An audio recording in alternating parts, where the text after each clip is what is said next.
Hey everybody, welcome back to the K2N Online Paddle School. We are back here on YouTube, and today we're talking about how the hip movement we create in the Outrigger Canoe synergizes with additional balance and control of your canoe. So the last few videos have been hips, right? Using your hips to create more motion and to create more power, but there is an underlying benefit from utilizing your hips within the Outrigger Canoe to help with the control of the boat. There's a couple of concepts that we want to go over before going over physically what we're trying to do with the hips and the subsequent outcome of those motions. So the first one is staying relaxed. I like to tell the people that I coach that if you unclench your butt cheeks, it makes it easier to move your whole body.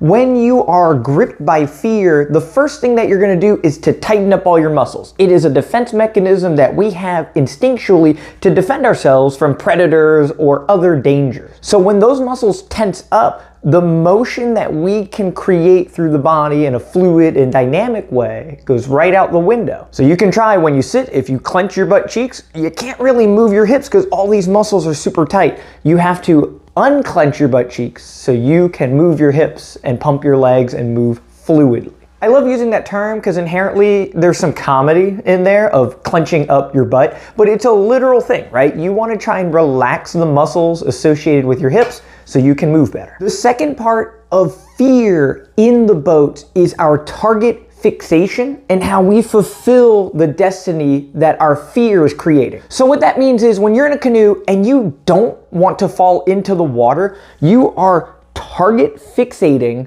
on that concept. And inadvertently, everything you are going to do in order to defend yourself from falling is actually contributing to you falling. So just like we talked about, tightening up all your muscles helps you fulfill the destiny of flipping over. The ability to control the boat goes out the window as all your muscles start to tighten up, which leads to falling more frequently. As we take paddle strokes, if we're deathly afraid of flipping your canoe and falling in, when the moment the Yama comes up, we'll let go with the top hand, we'll scream, ah! And all of these things rob you of the ability to control the boat, and it starts to control you by hitting you with a Huli. Keep all these ideas in mind. Building confidence in your canoe allows you the ability to prevent these flips from happening. And from a racing performance side, your movement is going to go out the window. You're going to lean to the side and paddle sideways. So every time you switch to the right side, you're going to paddle in a very hindered way. Making sure that your performance progresses is by taking right side strokes that are competent and using all of your tools to your advantage. So let's get into the specifics of using your hips to control the boat and increase your balance. As we are turning our hips in the canoe, we get all this rotational power. Our hands are now powered by our legs and our hips. So from the performance side, we've already gone over in great detail the role of using your hips. From a balance standpoint, as you are shifting your hips, you are also subtly shifting your weight back and forth in your seat.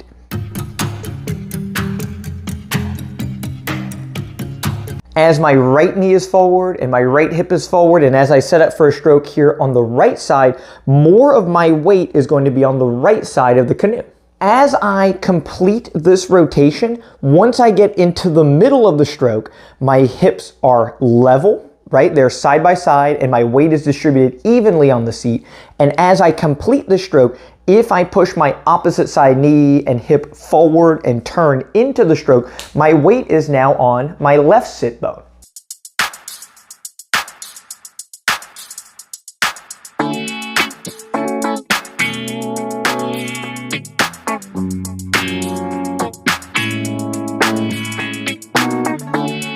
So taking right side strokes, you have a relationship where your weight is most outside of the boat as you start the stroke.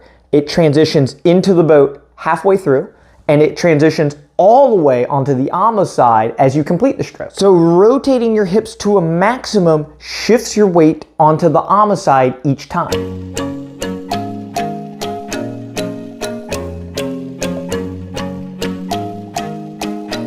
What this relationship synergizes with is as our weight is outside of the boat, we are using the blade face as a crutch to lean on. As the blade is in contact with the water, you can literally put all of your weight on it as if you were on land and putting the paddle on the ground. So what's preventing the canoe from hitting a huli is the blade and the contact that you're creating there. Where this starts to get a little tricky is as your blade leaves the water. This is when your crutch is leaving contact and you can't lean on it anymore. Hip rotation synergizes with this. As the blade is leaving the water, I have completed the hip rotation, which ensures that I have this safety net bringing my weight back inside of the boat.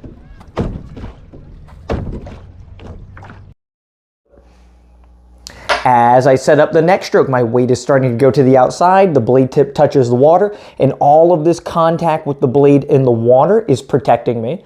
As I complete my motion, my hips are protecting me. Paddlers that make it look simple in turbulent water are continuing to use their hips to find this synergy between the two aspects. Hips are gonna protect you at the end of the stroke, the blade is gonna protect you at the front of the stroke. If you stop moving your hips and legs as you go through, the blade is protecting you, you're pushing down, down, down, and if you do not have a built-in mechanic to shift your weight back inside of the canoe, you're gonna fall the moment your crutch leaves contact with the water. Or you are going to lean to the side, breaking your posture, taking these side strokes, and you can see how quickly right side strokes can devolve in movement potential. Relying on your hips increases the amount of power, the amount of leverages you can create, all of these great concepts. The moment they stop moving, the moment you break posture, all of those things go out the window and things begin to spiral against you. The video that I've been splicing in throughout this is an exaggeration.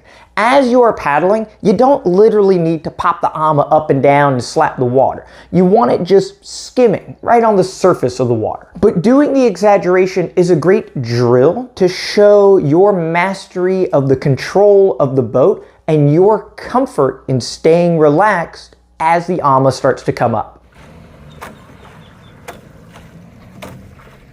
When the blade is in the water, you can put so much pressure down that the ama actually comes up into the air. Committing to the movement means that as you complete your hip rotation, the ama is going to come down and it will slap the water. All this is training you to do is to be in control of your boat. Even when the ama is inches above the water, you don't freeze and panic and scream, ah, and let go of the paddle and fly over. Make sure you're continuing to push down with your top hand and lead the opposite side hip into the stroke. That ama will go back to where it needs to. Application here is as the ama is lighter on the surface of the water, as it skims across the top, it is less drag in helping your canoe glide better. The ama is your best friend and your worst enemy. It is keeping the canoe stable, but it is the major point of drag each time you take a stroke. In a racing context, paddlers that can manage how much that is skimming the water are going to do superior to athletes that are simply fighting for their lives, target fixating on not flipping. So the next thing that we're gonna go over is paddling on the left side and running through those concepts in reverse.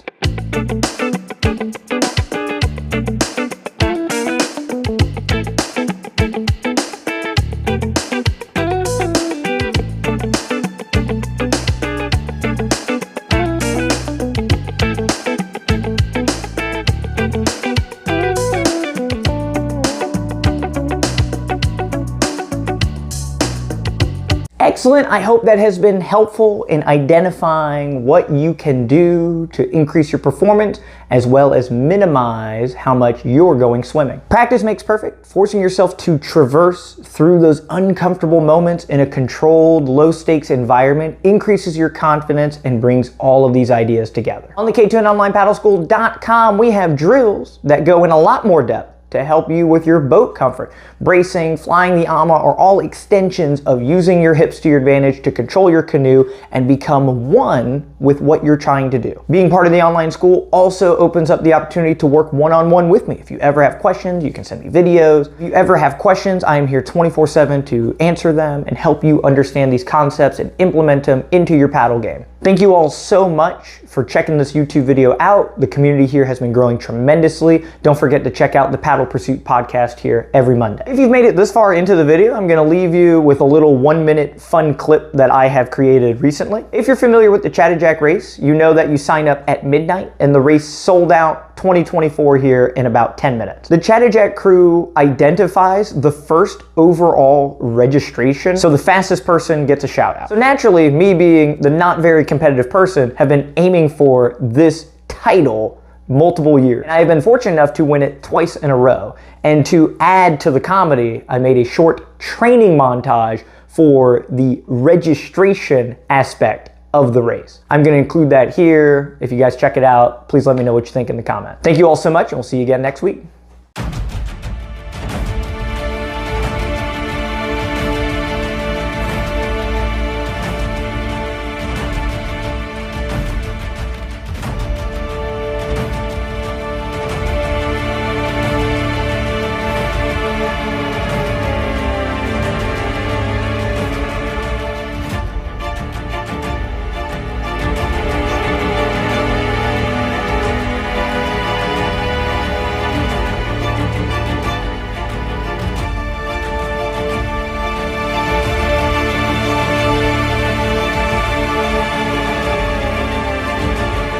Roseanne, this is probably the most important thing that anyone has ever done.